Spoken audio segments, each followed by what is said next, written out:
Salutations, fellow nerds.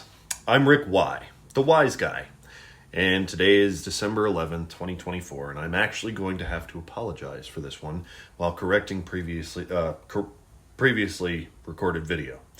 I'm going to have to make sure that the integrity in my media is maintained on my behalf, and correct information that I have made a mistake in inaccurately portraying must be corrected.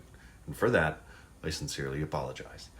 As such, I removed the previous video and I will give you the actual manifesto of the shooter of United Healthcare CEO Brian Thompson that has been released by the police and published by a gentleman by the name of Ken Klippenstein. Granted, it was handwritten, so in some parts it was intelligible. But it reads as follows. Quote, to the feds, I'll keep this short because I do respect what you do for our country. To save you a lengthy investigation, I state plainly that I wasn't working with anyone. This was fairly trivial. Some elementary social engineering, basic CAD, a lot of patience. The spiral notebook, if present, has some straggling notes and to-do lists that illuminate the gist of it.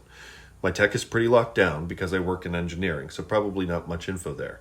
I do apologize for any strife or traumas, but it had to be done. Frankly, these parasites simply had it coming.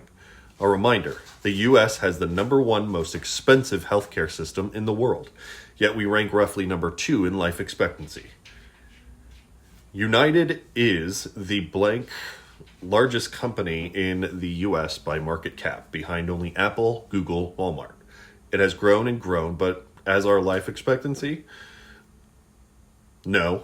The reality is, these indecipherable have simply gotten too powerful, and they continue to abuse our country for immense profit, because the American public has allowed them to get away with it.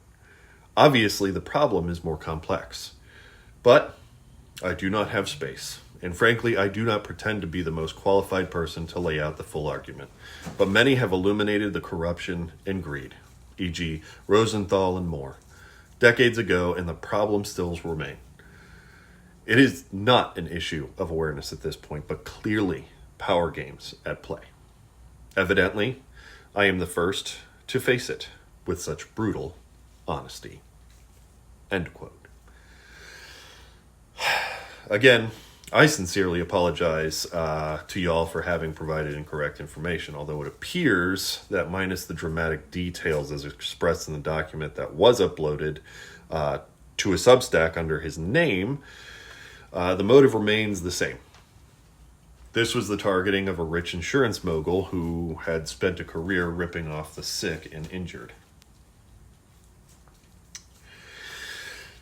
Some of the more revealing information is that it seems as though he leaned to the conservative side of the political aisle, and in turn reinforces the idea that regardless of current wedge issues that divide Americans along superficial or even artificial lines, the real concerns for Americans are shared, and everyone feeling disillusioned by the super wealthy having no qualms with destroying the lives of their customers.